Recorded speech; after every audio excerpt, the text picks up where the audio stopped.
I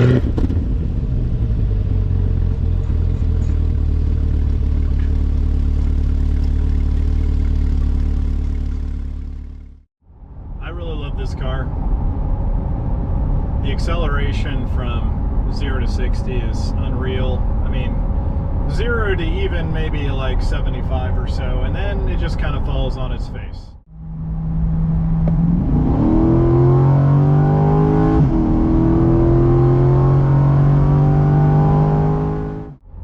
It's comfortable to drive. I love it. It's refined in the ways I want it to be refined. It's got the power down low like I like. It handles like a dream. It looks awesome. The only place that I would change things up about this car is that I would say it's a little low on power, especially when it comes to the top end. And these cars are really designed for the launch. It's really for 0 to 60. Quarter mile time's not too bad for a stock car. It's pretty impressive. But if you were to kick it at highway speeds, it's really nothing that crazy impressive. And that's where I think a little bit more power would be nice. The unfortunate side of these cars is the engine's not in the front, it's in the back, and therefore is a giant pain in the butt to get to, and is a lot more labor intensive and a lot more expensive, especially being a new car. They want to charge everybody. You've heard of the Corvette tax. Well, I introduce you to the C8 Corvette tax, which is more so than, say, other years of like even a C7, where to mod this motor is going to be very expensive compared to like a C7, where you're just gonna have to, you know, pull the motor from the front, and it's not really anything too insanely crazy to make fast. So my thoughts are, of course, got a turbo Camaro, and I have a turbo Corvette. And looking at those, the problem is I've never ridden in one. I've never ridden in a boosted C8. So many people that own these cars are rolled over the hill dudes that you know, midlife crisis, and they just leave it completely alone, stock from the factory. I got a couple guys that I know that mod stuff. One guy that he's got a pretty highly modified C8, but it's broken. It's taken to the level of the Camaro where it's on jack stands a lot. I've tried getting the rides from him, and it's just broken. It's broken. Oh, I think it's good. It's broken again. Sound familiar? Well, I don't want to go down that road with it. I don't necessarily want to get to the level he is with his, and the extent that it's going to break all the time. So I'm looking at stuff that is going to push things a bit more powerful than factory.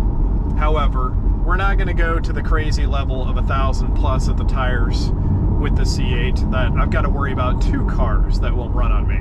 This is reliable. The whole purpose behind this C8 and me was so I would have a sports car to drive when the Camaro breaks, or if the Camaro breaks, or in lieu of the Camaro. It's not going to do me any good if I got two projects on jack stands. So we're going to find a performance shop that does these things, and I'm going to take a little trip. It's early.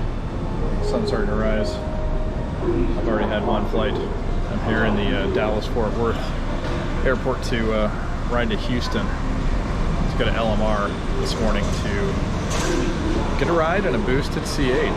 Talk to the guys down there and learn more about what the boosted C8s are actually like.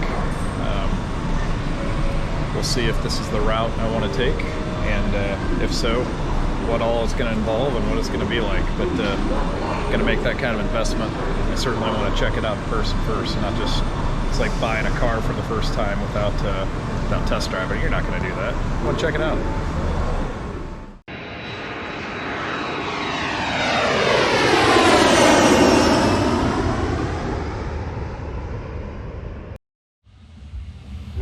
Far on the other side of the spectrum as conservative can be. This is a super rowdy build. Big turbos, big motor, the Pro Max clutch, you know, the high and low side fuel upgrade. Okay. Not much to see under the hood, but I'll pop the trunk. Okay. Big tires.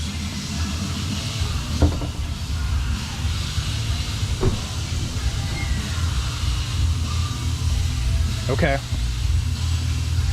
So it's something similar to what yours would look like. Nice.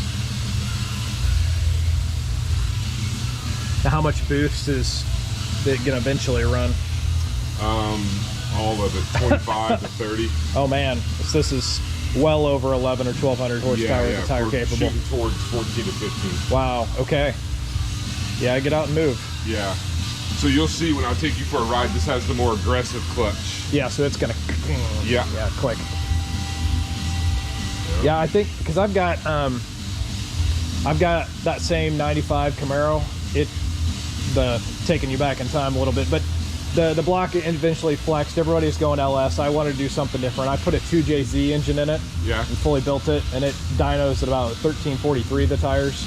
Nice. And I love it. It's an awesome car. It's different, but the thing's on jack stands almost more than it's on the road. So for something like this, I wanted to go more like, you know, if I could get something that's it's just factory, it's just not very fast highway speed, it just lacks. Yeah. And I've seen the base stuff, and I've ridden in a Z06 about 600 wheel, and I'm just like, it's not enough. I want a little bit more. Yeah. But I don't necessarily want to tap into the motor where I'm taking it to the maybe more unreliable stages of so much power I'm gonna start breaking stuff or worry about breaking stuff. So you stay at the 700, 750 mark. Yeah, that's kind of what I'm looking for. Mm-hmm. The only downside is it does require a clutch to make that power. Sure, sure. But it's probably, I don't remember what they are. It's probably in between this clutch and the factory one. The Sportsman is probably Sportsman is the one I think I was looking at. Yeah, Sportsman. This is the Pro Max. Here, I'll back it out. We'll take a ride. Sure, that sounds great.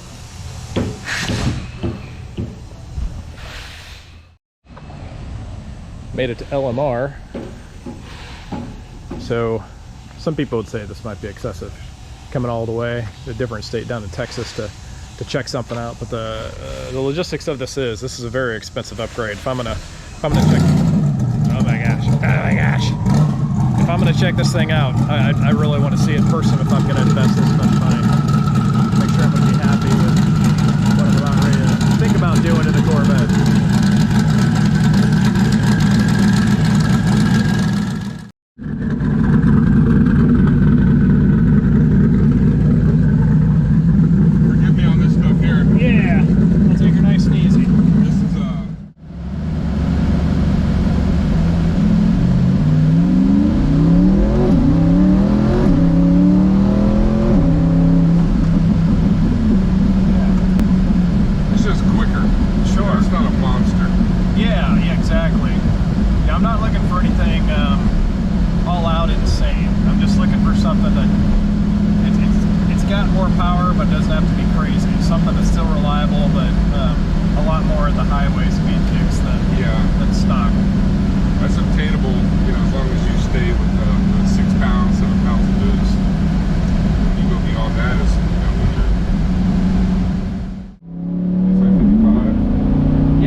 Now, what brand turbos do you guys use? Precision. Precision, good choice. Yeah, I like it.